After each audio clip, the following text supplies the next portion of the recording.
So in 1855, you got riots happening in Columbus, Cincinnati, New Orleans, Chicago, St. Louis, and Louisville. In 1855, Connecticut, New Hampshire, Rhode Island, they elected know-nothing governors. In fact, in the 1860s, I think 1856, 8 of the 32 governors, because there's only 32 states, and were know-nothing. So 1/4 of all the governors were know-nothing governors. They didn't know nothing, right? They were fucking part of the Order of the Star-Spangled Banner. Their skulls and bones is secret society.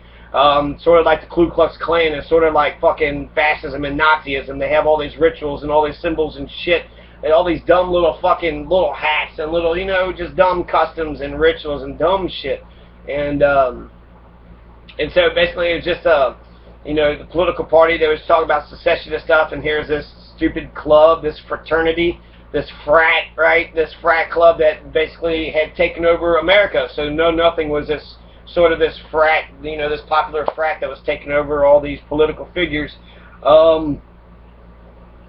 Kentucky's Know Nothing governor is Charles Slaughter Moorhead, elected in 1855, served a whole term to 1859, served for 4 years. He is governor of Kentucky. The Charles Slaughter Moorhead was also a Confederate sympathizer, right? So there's a direct connection with hating Catholics, hating immigrants, hating black folks, hating Native Americans, hating Mexican people, anybody that was different than the English Protestants. If you weren't an English Protestant Puritan, you know, stuck-up piece of shit, then you weren't any good at all. If you were drinking alcohol, you're no fucking good. If you were believing in God in a different way, if you did not believe in the King James Version Bible, because the King James Version Bible was written by God himself, well, King James too, but also God, right? King James is inspired by God, and whenever any man is inspired by God, everything that they write is automatically the Word of God. Actually, I'm inspired by God, so really everything that I'm saying and doing, all of this is God's words, okay? So I'm just a man, I'm just a messenger, and I'm just saying what God, you know, God speaking through me, right? I'm inspired by God. He was put in jail for being a Confederate enemy of the United States, so Confederate sympathizers are put in jail for being one. Then eventually, after he's put in prison, he moves to Mexico, Canada, Europe, and then he comes back to the Mississippi plantation. So he's a fucking slave owner after the Civil War, and he dies in 1868. So, you know, he's a fucking know-nothing governor, and then he dies actually like fucking 9 years later after he was a fucking, you know, Charles Slaughter Moorhead, slaughter, like he's, you know, pro-slaughtering German and Irish people. But again, this is, you know, big-ass movement right before the Civil War. Then the Republican Party basically, they become the de facto second party, you know, that competed, that put down the Whigs and put down the Know-Nothings, and then the Republicans are the ones that come back. But now it might regress, because actually the Republicans liberated black folks, but black folks are Republicans, so actually this shit's switched, right? But it's only two parties. We're going back and forth, like, oh, give me a fucking break, let's call it something else. So yeah, the Republicans actually might start the true Democratic Party. The Republican Democrats. America's Know-Nothing president is Millard Fillmore, elected 1850 to 1853. He actually became president after Zachary Taylor had died. And Zachary Taylor died from, like, weird fucking circumstances. I think he died, like, eating some cherries and milk or some shit. He died, I think, in office, right? So it's suspected that Zachary Taylor may have actually been poisoned. He may have been murdered. So Zachary Taylor's old, rough and ready. He come from Louisville. He fought in the Mexican-American War, fought in the War of 1812. So killing natives, killing Tecumseh, killing Mexicans, like doubling the size of the country with James Polk's War. Even though that was the Mexican-American War was based upon a fucking lie. He urged settlers in New Mexico, California bypass the territorial states, draft constitution, setting the stage for a compromise of 50. Taylor died suddenly of a stomach-related illness in July 1815, ensuring the world he would have little impact on the sexual divide that led to a civil war a decade later. So he was a Whig. Zachary Taylor was a Whig party, and his vice president was Millard Fillmore. And so he was actually just elected for a year. Zachary Taylor was only in there for a year, but he had set up to where eventually the compromise of 1850 would be set up, but that didn't go anywhere. So it was a compromise, and it only kind of stopped. He was born in Barbersville, Virginia, which is a Barbersville, Kentucky. So he might have actually been born, yeah, so born in Barbersville, born in Virginia, but raised in Louisville. Then he died of a stomach-related illness and they said that he might have been, you know, assassinated. So they had,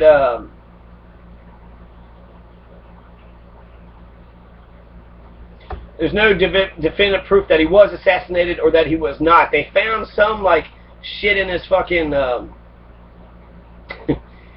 think they found, like, traces of arsenic. I don't know.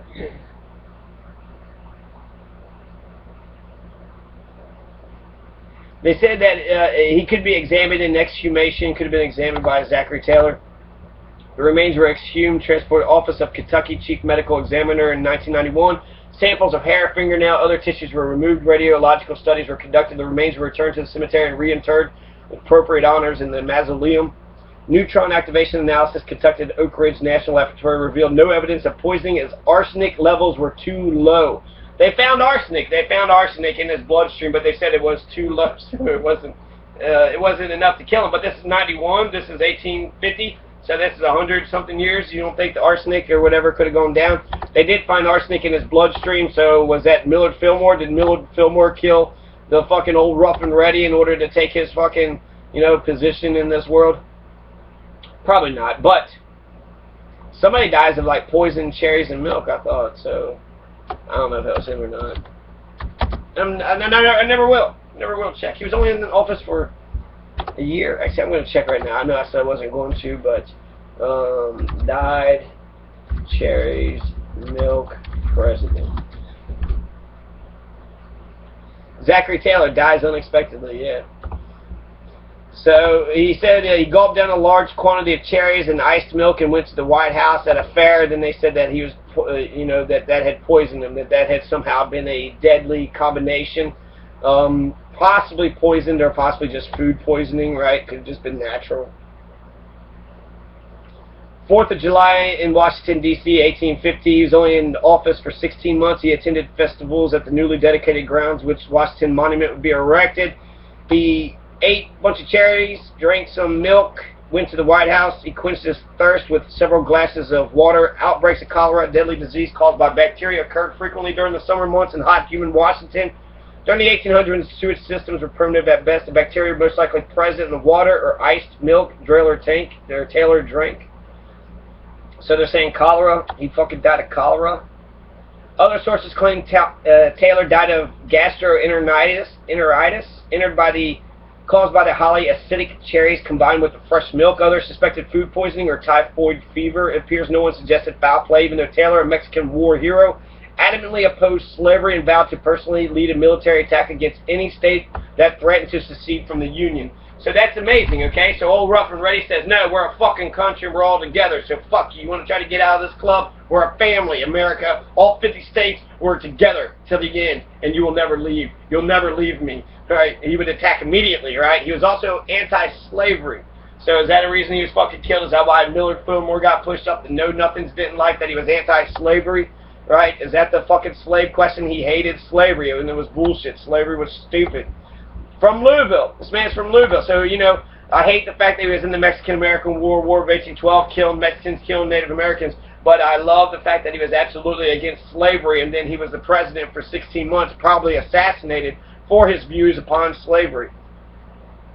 He died on the evening of July 9th. Right, about 4 days after suffering from symptoms that included severe cramping, diarrhea, nausea, and dehydration. Sounds like cholera. Personal physicians conclude he succumbed to cholera morbus, a bacterial infection of the small intestine, since Vice President Millard Fillmore was sworn in as the new president the next day. So yeah, that was Zachary Taylor. He was fucking murdered. Right? He should have ate those damn cherries or drank the damn milk. So know-nothings, you know, he was a Whig, and I think he was one of the few, he was against slavery. So he was a Whig who murdered Mexicans, murdered fucking natives, but he hated slavery. He personally just didn't like the institution of slavery. So that's amazing. That's, you know, he didn't mind fucking killing Mexicans for whatever reason, but so the historical continuities, in order to find out why somebody would want to censor the 1855 Know-Nothing rights, look at the continuities. You got white males, patriarchy, you got Protestants, you got English, Anglo-Saxon, white Christians trying to out-white Christian other white Christians. Also, the idea of the other, this is who we are, that's who they are, and trying to sort of have a social, cultural war where we're better than you, our ways are better than yours. Largest ethnic violent riots against other whites happened in Louisville, 1855, the biggest one in Kentucky. Political bosses, I don't know. I think when you look at the continuity of, you know, America and Kentucky, there's a clear white supremacist continuity. John Henry Whalen, he was actually rode with John Hunt Morgan, but he was a political boss who actually used the immigrants to his advantage. But he was a fucking racist. He hated black people and made sure that they wouldn't fucking vote. So John Henry Whalen was sort of like Boss Tweed, where they would use the influx of immigrants and their sort of do what they wanted with them, right? Give them sort of peace, sanctuary, give them jobs, and find them houses and shit, and work in exchange to get their votes. So in a way, it's actually how politics is supposed to work. But eventually, Boss Tweed is put in prison for all of his fucking political shenanigans. John Henry Whalen was never fucking, he was called Napoleon, Buckingham Boss, so he basically took fucking Louisville over. Democratic machine. He tried to investigate William Justice Goebel, so he's an anti-Goebelite, anti-New Dealer, just a fucking fascist, white supremacist. He didn't hate the Germans and Irish. He didn't mind, like, bringing them in and fucking using them to vote and get them to vote for him. So he's a political boss. Everything that went through Louisville had to go through John Henry Whalen. I would say that's a failure of the institutional government. It's a failure of the mayor and the governor to actually enforce what they thought was right and what they thought was wrong in order to, because of patronage and because of, you know, the sort of corrupt boss system, the actual power of Louisville went through a private man's house instead of actually through the mayor, who has the elected democratic legitimacy to, you know, do whatever they want to run their city the way they think that they should be run. So Mayor Barbie won the mayor's office. He had to calm the lynch mob down, right? So he kind of saved it. It took a know-nothing to save the churches in Louisville. The priest basically was like crying to the know-nothing mayor, please don't let them burn my church down. Fritz, a man named Fritz, was shot in the chest. Kaiser, John Feller, John Vogt, two Long brothers, burnt up in a house fire. One German was shot 13 times, still lived, shot 13 times. Another one was stabbed with a pitchfork, still lived. Germans have tough skin, thick, tough skin. George Prentice's Daily Journal was blamed for the fucking riots because they said that he inflamed the anti-German bigoted response, and he did, because he was basically saying, like, he had, you know, he double entendre. He was like, if we vote, we should, you know, let's fire right now for our vote of freedom. But fire right now meaning use violence and use our guns in order to get our fucking way. So George Prentice is an anti-German, bigoted, fucking Irish piece of shit. He hated Irish Catholic foreigners equally with the fucking Germans. He's got a statue of himself at Louisville's main public library. But it has a plaque on it which says that he was an anti-German, bigoted piece of shit, started the 1855 Know-Nothing riots. So George Prentice is not a good man. Why he has a statue, it makes no sense. James Speed, a local attorney and later Attorney General for Abraham Lincoln in 1864, witnessed bloody Monday riots. He worked in the office about 5 p.m., but before he left his office, he saw many blood-covered Irishmen carried off to jail. He witnessed a crowd yelling down Jefferson Street, guarding an Irishman to jail, covered in blood. Guarding an Irishman, bringing him to jail, right? So fucking Irishman bleeding all over the place, the crowd fucking taking him to prison. Between the front gate and the courthouse yard in 6th Street, the crowd took after a German who was going up Jefferson Street, so they chased him. The crowd struck him several times before he reached the courthouse gate. After he reached the yard, he was knocked down and beaten to escape the blows. James Speed reported that the man crawled under the Know-Nothing stand, and where James Speed stood, he saw a man with an iron pitchfork stabbed the German man underneath the stand. They dragged the German from under the stand, more dead than alive, carried him to jail on their shoulders. So they about killed this fucking German, stabbed him with a pitchfork, and then they're going to throw him in jail. They took this Irishman bleeding all over the place to jail. They could have fucking killed more people and hid the bodies. You have no idea where these people actually went. And if you did kill people, you probably should fucking bury it, so there's no evidence, right? So that's, you know, for the know-nothings, they knew this shit. They were fucking engaged in power politics and Machiavellianism and using violence in order to achieve their ends. James Speed didn't see a foreigner misbehave or do any insolent thing to anybody. So basically these fucking white Anglo-Saxon Protestants are just murdering fucking willy-nilly Irish and fucking Germans just for the fun of it, just for a laugh. Ha ha ha, let's go fucking, you know, let's go push this fucking priest in the mud and ha ha ha, look what we did. And, you know, if he done something, sure, fucking he deserved it. But if he ain't done nothing, fuck you. You're hurting an innocent person. They also said an Irishman discharged a pistol at the back of a man's head, was shot, and then hung, but somehow he lived.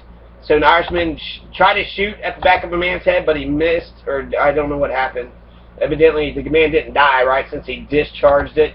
They didn't say he killed him, and they said he shot him in the back of the head. And then that Irishman was shot and hung, but he lived. So that happened in Louisville.